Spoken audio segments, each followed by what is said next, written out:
لیکن چونکہ بنو ہاشم سے تھے اور بنو ہاشم آپ کو پتہ ہے متولی تھے کعبہ شریف کے، انہوں نے اپنے آپ کو ابو ذر غفاری کے اوپر گرا لیا کہ تاکہ ان کو کوئی مارے نہ. انہوں نے کہا تمہیں پتہ نہیں ہے قبیلہ یعنی غفاری قبیلے سے تعلق رکھتا ہے تو اس کے قبیلے کے لوگ آ کے یہاں پہ لڑائی کریں گے ہم سے. کیونکہ قبائلی سسٹم تھا نا، اس میں یہ نہیں دیکھا جاتا تھا کہ اس کا مذہب کیا ہے، پہلے نمبر پہ دیکھا جاتا ہے یہ ہمارے قبیلے کا ہے، تم نے ہمارے قبیلے کے بندے کو مارا ہے تمہیں نہیں چھوڑیں گے. اسی وجہ سے آپ دیکھیں نا بنو ہاشم اسلام قبول نہ کرنے کے باوجود نبی علیہ السلام کی پشت میں تو کھڑے رہے نا، اور یہ پہلے بھی ہوتا رہا. قرآن حکیم میں آتا ہے نا کہ شعیب علیہ السلام کی قوم کیا کہتی ہے، اے شعیب اگر تیرا قبیلہ تیرے ساتھ نہ ہوتا کب سے تیرا کام کر چکے ہوتے. اس لیے انبیاء ڈومیننٹ قبائل میں آتے ہیں جو شریف النفسی والے ہوتے ہیں، جن میں ایک سسٹم ہوتا ہے پورا. تو اور پھر جو ہے نا وہ اگلے دن پھر ابو ذر غفاری نے اس طرح کلمہ پڑھا، پھر ان کی پٹائی ہوئی، پھر حضرت عباس نے ان کو بچایا اور پھر وہاں سے یعنی وہ چلے گئے. یہ پوری حدیث صحیح بخاری میں ہے، اور بلکہ بخاری میں پورا ایک چیپٹر ہے ابو ذر غفاری کے اسلام لانے کا واقعہ. امام بخاری نے ابو ذر غفاری کا پروٹوکول یہ رکھا ہے کہ اسلام کا پورا چیپٹر بنایا ہے ابو ذر غفاری کے اسلام لانے کا واقعہ. باقی یہ درویش صفت آدمی تھی اور دنیا کو 3 طلاقیں دی ہوئی، اور وہ اس لیے کہ انہوں نے نبی علیہ السلام کو بڑا کلوزلی آبزرو کیا تھا. نبی علیہ السلام کی جتنی احادیث دنیا سے زہد اور دنیا پرستی کی مذمت پہ ہے نا، اکثر احادیث کے راوی ابو ذر غفاری. چونکہ انہوں نے نبی علیہ السلام کو بڑا کلوزلی آبزرو کیا تھا تو اس لیے وہ صحابہ کرام پہ جب دنیا کے خزانے کھول دیے گئے، اور بعض اصحاب اور بعض تابعین میں انہوں نے جب دنیا کی محبت میں غلبہ اور عیاشی کا لیول دیکھا تو ان سے وہ برداشت نہیں ہوتا تھا. اور تو نبی علیہ السلام کی صحبت کی ہوئی تھی. خدا بے نیاز ہے، جو کچھ ہے ان بندگان خدا کا ہے. تو ہم خدا کے بندے نہیں؟ کیوں نہیں ہو، تم بھی خدا کے بندے ہو، لیکن تم نے خدا کو بھلا دیا ہے. ضرورت سے زیادہ تمہارے لیے لباس کا انبار ہے، تمہارے لیے کتنے قسم کے لذیذ کھانے بنتے ہیں. معاویہ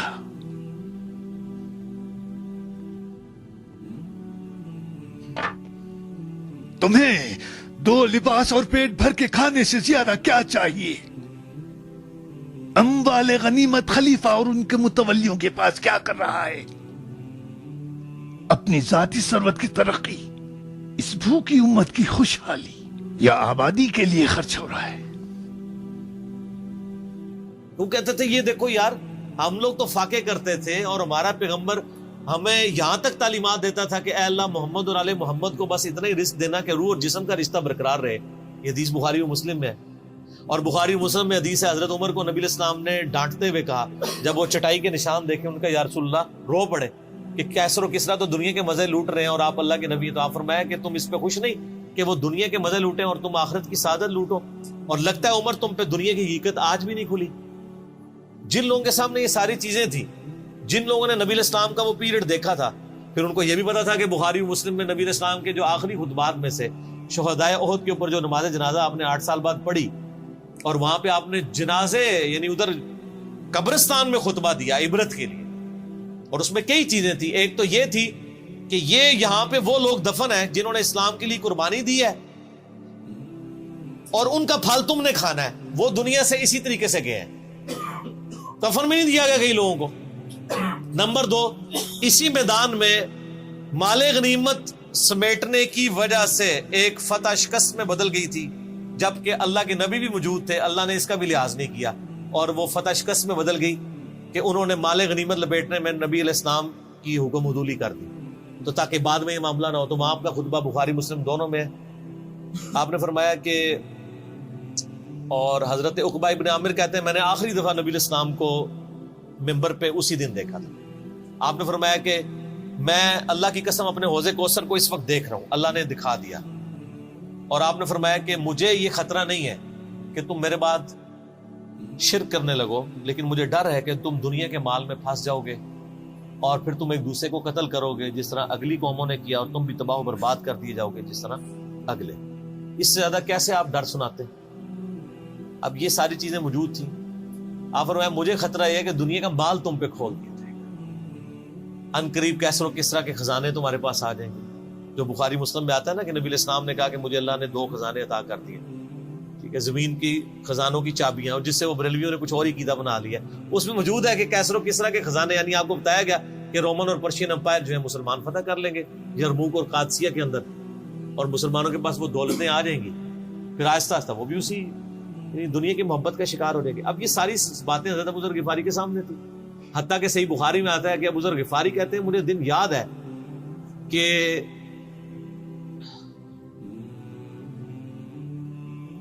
نبی علیہ السلام نے فرمایا کہ ابو ذر وہ احد پہاڑ دیکھ رہے، تو کہتے ہیں میں نے احد پہاڑ کی طرف دیکھا اور میں یہ سوچ رہا تھا کہ ابھی مجھے آپ کسی کام کے سلسلے میں وہاں بھیجیں گے. دن کا وقت تھا، تو میں اپنے ذہن میں یہ اندازہ لگانا شروع کر دیا کہ کوئی کام بتائیں گے تو میں یہ پہنچ کے واپس کتنی دیر میں آؤں گا. لیکن آپ نے یہ بات نہیں کرنی تھی. آپ نے فرمایا کہ اگر یہ سارا پہاڑ جو کئی کلومیٹرز پہ پھیلا ہوا ہے، آج بھی احد پہاڑ موجود ہے مدینہ شریف میں، مسجد نبوی سے بھی نظر آتا ہے، اور جو شہدائے احد کا قبرستان ہے اس کی بالکل بیک سائڈ پہ کئی کلومیٹرز میں پھیلا ہوا، اگر یہ سارا سونے کا ہو تو آپ علیہ السلام فرمایا کہ میں سب کا سب اللہ کی راہ میں فوراً شام سے پہلے خیرات کروں، اپنے پاس میں 2 یا 3 دینار ہی رکھوں صرف، یعنی جو ٹوٹل زندگی گزارنے کے سب خیرات کروں.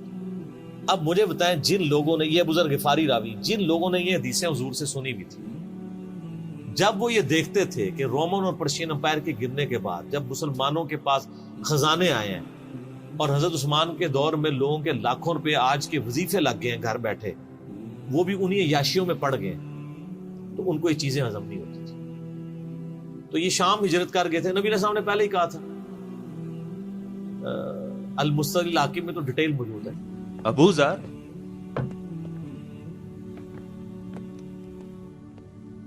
آخر تم کون ہو؟ کل میں کون ہوں گا معلوم نہیں، مگر آج میں بتکدے میں ابراہیم ہوں. تعجب ہے تم جیسے رسول کے صحابی پر مسلمین کے دارالخلافت کو بتکدے سے تعبیر کرتے ہو. مجھے ذرا برابر بھی شک نہیں ہے، جبکہ میرے سامنے ہی وہ جعلی حدیث بنائی جاتی رہی. اب کدو خریدنے پر کس کو جنتی بناؤ گے؟ میں تم سے پوچھتا ہوں مروان، جھوٹی حدیث بنانے والا، کعب کس بت کی شبیہ ہے؟ اتنا وقت نہیں ہے جو تمہاری بکواس سنے. نکل جاؤ یہاں سے، مجھے خلیفہ سے ملنا ہے. خلیفہ میں ہوں.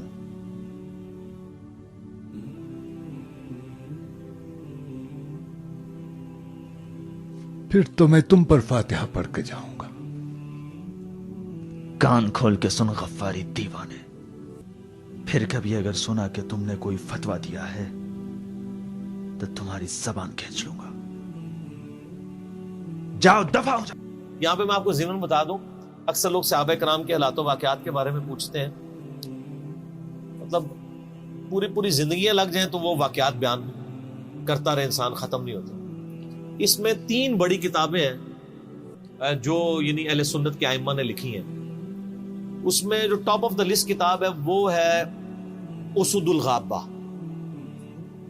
امام ابن اثیر المتوفا 630 ہجری نے 8000 صحابہ کے حالات و واقعات جمع کیے ہیں اس کے. یہ اردو میں ترجمہ ہو چکا ہے شرح کے ساتھ. اس کی شرح لکھی ہے الاصابہ امام ابن حجر اسقلانی نے، المتوفا 852 ہجری. 8000 صحابہ کے حالات و واقعات، یہ سب سے بڑا ذخیرہ ہے ہمارے پاس. اسد الغابہ کی شرح الاصابہ، اور ایک اور کتاب ہے امام ابن عبد البر المتوفا 463 ہجری الاستیاب، ان کی کتاب ہے. وہ ابھی اردو میں ٹرانسلیٹ نہیں ہوئی ہے. اور اس کے علاوہ فضائل صحابہ جو چیپٹر ہیں بخاری میں، مسلم میں، وہ آپ کو چند ایک واقعات ملیں گے.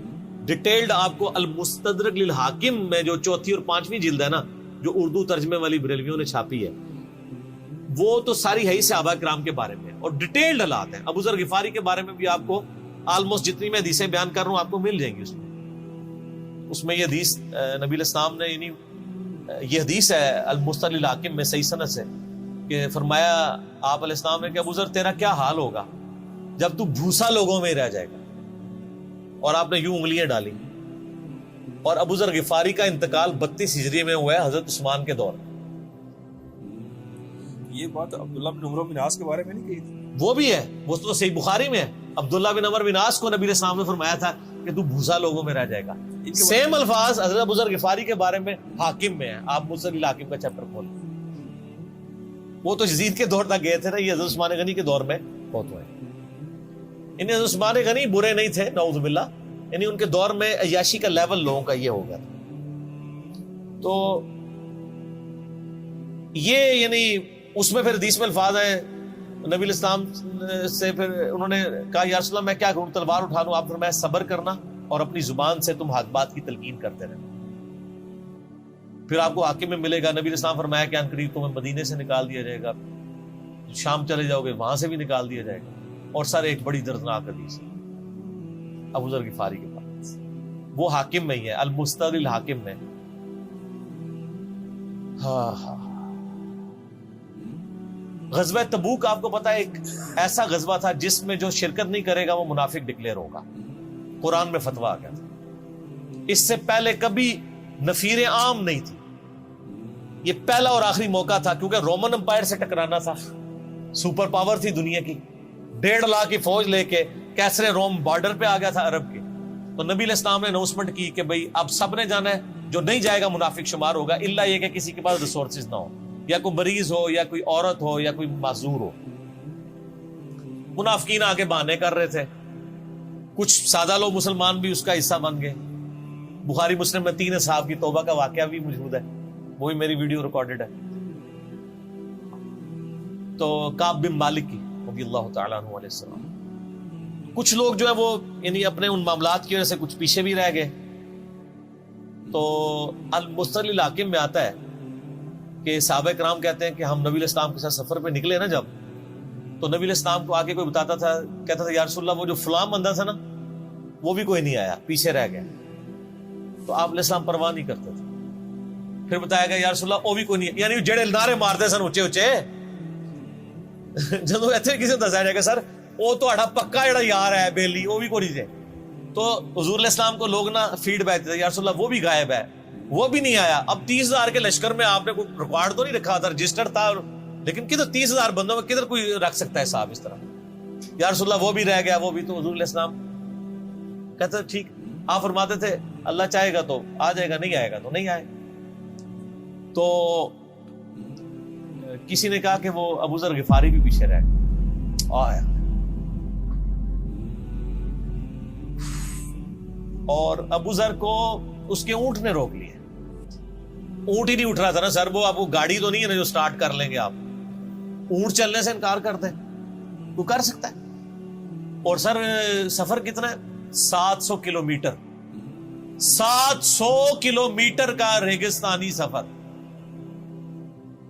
آج کے دور میں بھی کرنا مشکل ہے. سائیکل پہ نہیں آپ کر سکتے, پیدل تو آپ سوچ بھی نہیں سکتے. اونٹ کے بغیر کیسے ہو سکتا ہے, جس میں آپ کو اونٹ اس لیے بھی ضروری ہے کہ اس کے اوپر آپ نے سامان لادنا ہے.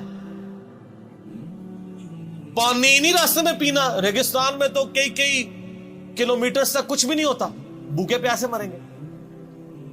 پھر آپ قافلے سے بھی جدا ہیں. تو ابو ذر غفاری کوشش کرتے رہے کس طریقے اونٹ, اسی دوران قافلہ نکل گیا آگے, تو وہ اونٹ اٹھا ہی نہیں ہے. تو حضرت ابو ذر غفاری نے اپنا سامان اپنی پیٹھ پہ لا دیا, پیدل چل پڑے. ریگستانی سفر. حاکم کی روایت ہے کہ ہم نے دیکھا دور سے ایک اکیلا شخص آ جس کی پیٹھ کے اوپر بورا لدا ہوا ہے. تو نبی علیہ السلام کی آپ محبت دیکھیں, آپ نے فرمایا کہ تو ابو ذر ہو جا, یعنی جو آنے والا شخص ہے تو ابو ذر ہو. یعنی حضور نے خواہش کا اظہار کیا. آپ کو نظر تو نہیں آ رہا تھا یہ کون آ رہا ہے, آپ کی محبت, آپ کو پتا تھا ابو ذر غفاری نہیں رہ سکتا پیچھے. تو صحابہ کہتے ہیں آپ نے فرمایا تو ابو ذر ہو جا. تو صحابہ کہتے ہیں تھوڑی دیر بعد جب وہ قریب آئے تو ہم نے پہچان لیا ابو ذر غفاری ہیں. تو جب ہم نے پہچان لیا نا, تو حضور علیہ السلام نے ان کے پہنچنے سے پہلے آپ نے فرمایا ابو ذر کو دیکھو اکیلا آ رہا ہے, اکیلے ہی دنیا سے جائے گا, اور قیامت الدن بھی اکیلا اٹھایا جائے گا. دنیا سے کیا کہہ رہے گے. صحیح بخاری میں آتا ہے کہ حضرت عثمان غنی رضی اللہ عنہ کے دور میں چکے یہ اس حدیث کا بھی کچھ حصہ باقی ہے، میں بعد میں بیان کروں، پہلے میں اس کو کنکلوڈ کر لوں کہ صحیح بخاری میں آتا ہے کہ حضرت ابو ذر غفاری شام چلے گئے تھے، وہاں پہ چونکہ گورنر تھے حضرت معاویہ رضی اللہ تعالیٰ عنہ، وہ قرآن کی وہ جو سورہ توبہ کی آیات ہے نا کہ جو لوگ سونا اور چاندی جوڑ کے رکھتے ہیں یہ گرم کر کے ان کی پیٹھوں پہ، ان کے ماتھے کے اوپر لگایا جائے گا قیامت والے دن، تو وہ یہ آیت پڑھا کرتے تھے، اور حضرت معاویہ سے ان کا جھگڑا رہتا تھا کہ تم لوگ جو یہ مال جوڑ رہے ہو نا اور یہ اتنے خزانے تم لوگوں نے بنا لیے ہیں، یہ نبی علیہ السلام کی تعلیمات کے خلاف ہے۔ تو حضرت معاویہ کہتے تھے یہ تو اہل کتاب کے بارے میں آیات نازل ہوئی ہیں، تو وہ کہتے تھے نہیں یہ سب کے بارے میں ہے۔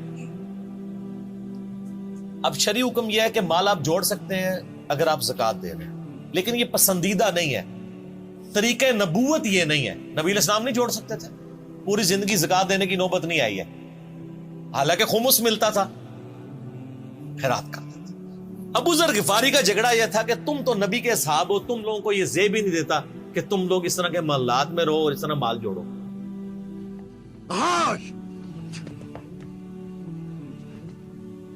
کیا تم جانتے ہو کہ تمہاری ثروت میں 3 شریک ہیں؟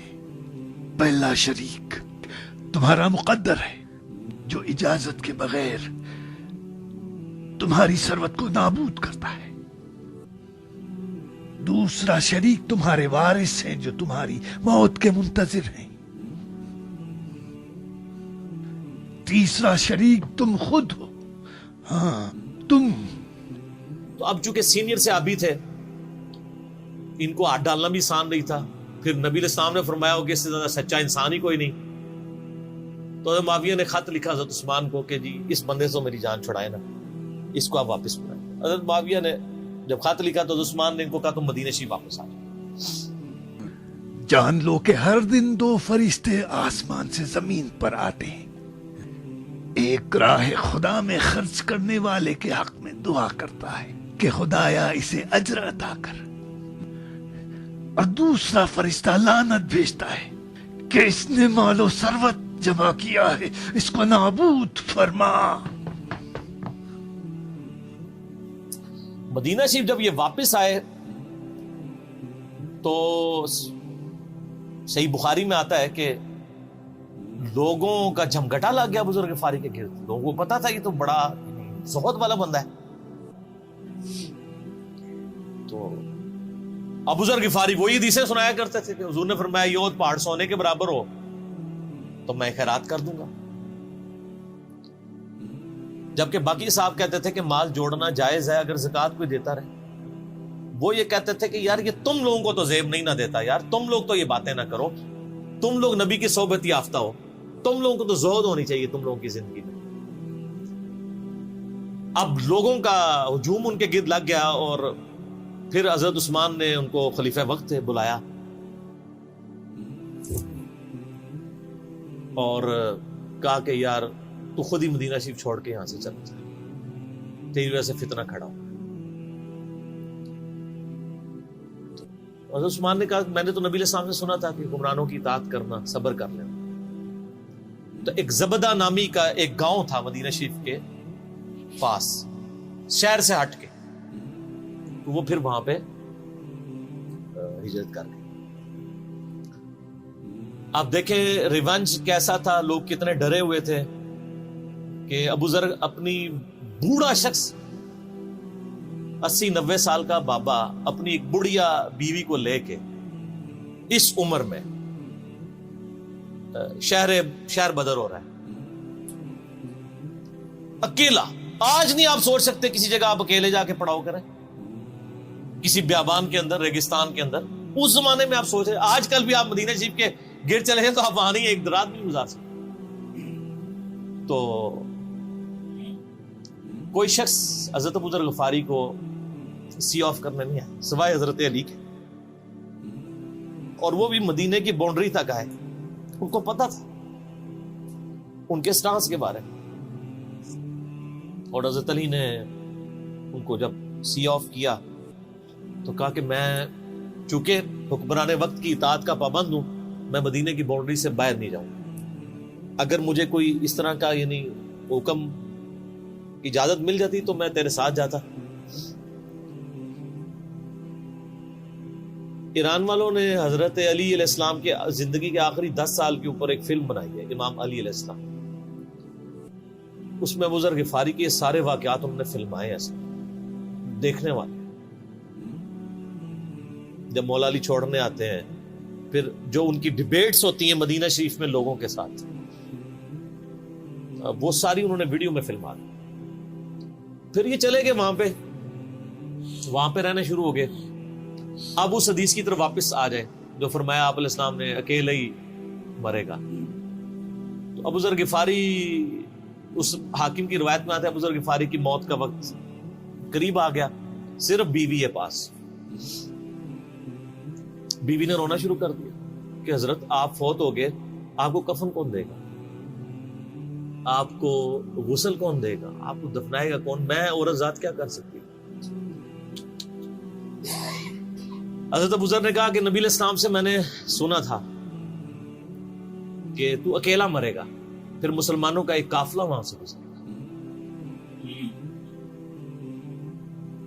جو تجھے کفن دے کے دفنائے گا اور جنازہ بھی پڑھے گا. تو نے فکر نہیں کرنی، جب میں مر جاؤں تو میری لاش کو چوراہے پہ رکھ دینا گزرگاہ میں، جو یعنی مدینہ کی طرف راستہ آتا تھا گاؤں ایریا سے، اللہ میرا بندوبست کر دے. وہی ہوا کہ ان کے مرنے کے بعد مسلمانوں کا ایک قافلہ دور سے آ رہا تھا. تو اسی مستقل حاکم کی حدیث میں آتا ہے کہ سر قافلہ بھی سنے پھر کون ہے، عبداللہ ابن مسعود. ابو ذر غفاری بھی زہد کے امام، ابن مسعود بھی زہد کے امام، ابو درداء بھی زہد کے امام.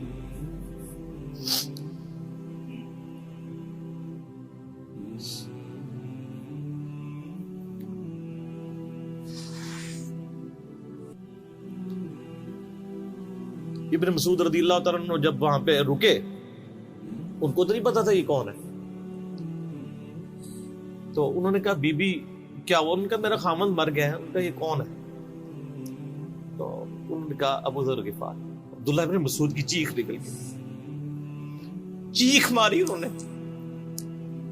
ان کا واہ، اللہ کے نبی نے فرمایا تھا کہ ابو ذر اکیلا آ رہا ہے تبوک کے موقع پہ، دنیا سے بھی اکیلا جائے گا، اور قیامت الدن بھی اکیلا اٹھائے گا. یعنی اب اسی سرزمین سے ہی اس نے اٹھنا ہے نا، ہر بندے نے اپنی قبر سے اٹھنا ہے. یعنی وہ مسلمانوں کے قبرستان میں بھی دفن نہیں. ایک یہ جو مزار کی رٹ لگائے پھرتے ہیں، میں ان سے پوچھتا ہوں تمہارے بابوں کی کیا اوقات ہے، ابو ذر غفاری کا مزار دکھاؤ کدھر.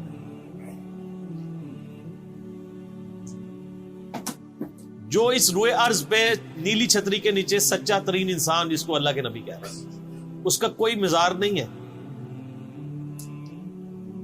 غریب المتنی میں مرا ہے، اس کی قبر بھی ایسی جگہ ہے جہاں مسلمانوں کے پاس قبریں بھی کوئی نہیں ہے.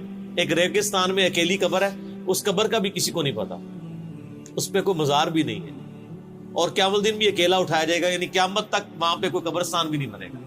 ظاہر نبی علیہ السلام کی یہ بھی خبر ہے، تو کیا وہ ناکام ہو گیا اگر مزارات ہی دلیل ہے کامیابی کی؟ تو عبداللہ ابن مسعود رضی اللہ تعالیٰ نے ان کو غسل دیا، کفن دیا اور دفنا دیا. یہ پوری ڈیٹیلز آپ کو المستقل حاکم میں مل جائے گی. تو ابو ذر غفاری ان چند شخصیات میں سے ہیں جن میں پوری امت کا اتفاق ہے ان کی نیکوکاری کے اوپر. شیعہ بھی ان کو بہت رسپیکٹ دیتے ہیں، اہل سنت بھی دیتے ہیں، صوفیاء کے ہاں بھی ان کو امام مانا جاتا ہے زہد کی وجہ سے. آپ تصوف کی جتنی کتابیں پڑھیں، چاہے امام غزالی کی ہوں، رسالہ کو شیریہ پڑھیں، اور لوگوں کو بھی پڑھنا شروع کریں، تو ابو ذر غفاری آپ کو زہد کے امام کے طور پہ ملیں گے کہ ان کی زندگی میں یعنی یہ زہد تھا، انہوں نے کس طرح کی زندگی گزاری. سر لوگ مجمع میں مرتے ہیں، ان کو یاد کوئی نہیں کرتا، اور ابو ذر غفاری کو آج بھی دنیا یاد کر رہے ہیں، ہم بھی یاد کر رہے ہیں رضی اللہ تعالی عنہ علیہ السلام. اللہ تعالیٰ قیامت والے دن ہمیں ایسے نیکوکار لوگوں کا ساتھ نصیب فرمائے، آمین ثم